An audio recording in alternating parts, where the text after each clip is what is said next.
from the bondage and the pain and the suffering. But that does not mean that we are free. That just simply means that life has been simplified for us now. But that's not enough. Let me give you a familiar scenario. A man walks into a store and buys a pack of $20 cigarettes, but the $20 bill that he used to pay for the item was a counterfeit bill. In a fair situation, the man would be arrested and would have to serve years in prison and maybe even pay a $250,000 fine. However, that is not what happened. This man that I speak of was a black man whose name was George Floyd. And instead of serving the 20 years he would have probably had to serve, he was handcuffed, thrown to the ground, and suffocated to death, even after he said, "I can't breathe." Many say, well, he was killed because he resisted, but that's not the case. He was killed because he was black, but they don't want to admit that. They don't want to admit that they killed him because of his skin color, and they definitely don't want to admit that they killed him even while he was screaming to his mother. We see an even more extreme case with Emmett Till, a young black boy about 14 years old, visiting family in the South, killed for whistling at a white woman, a lying white woman.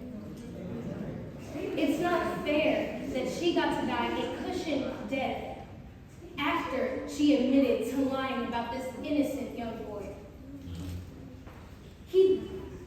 He died a terrible death. He was mutilated and harmed in so many ways. His mother left mentally scarred and hurt. This child suffered a terrible death, and this woman got to die oh so peacefully in her comfortable bed at a ripe old age. Many say, well, there's nothing we can do about it now, and that there's no one left to be mad at. But we cannot let that happen. We cannot let them say that it is now over, because George Floyd was a prime example of modern day lynching. It is inhuman. It's sickening. And it will keep happening if we let people live like this and say those things.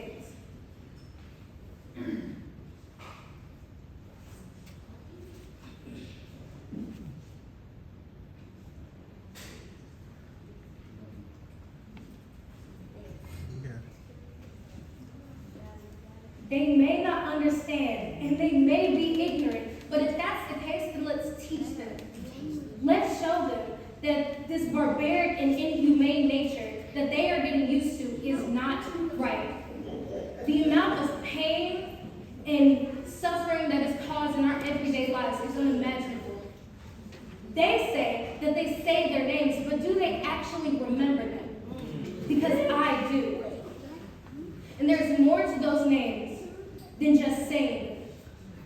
Those names have meaning. They have a stain of despair, but they also have a contrasting feeling of hope and pride. With George Floyd, we were reminded of the times where it wasn't even worth a blink when black people died.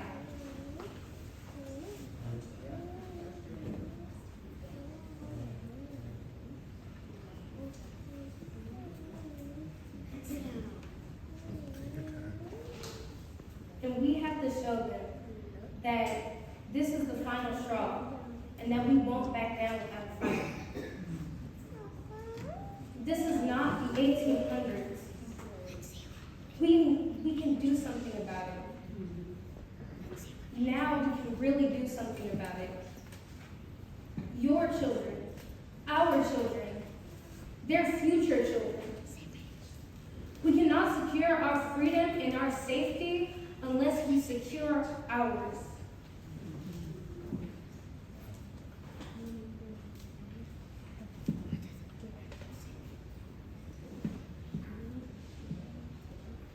Because it's not over until we say it's over.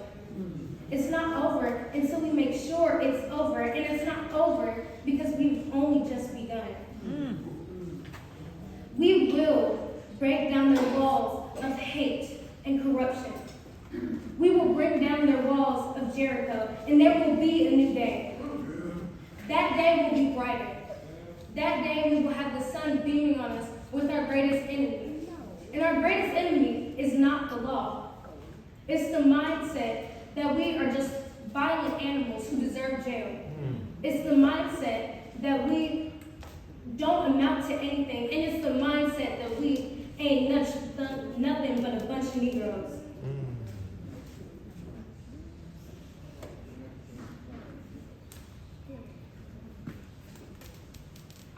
Now, we can live peacefully if we secure the children and our future safety. We just need to make it happen, and it will happen. Thank you.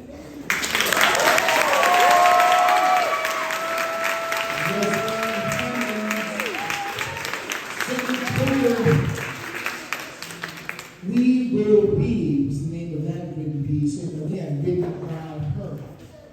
So, that will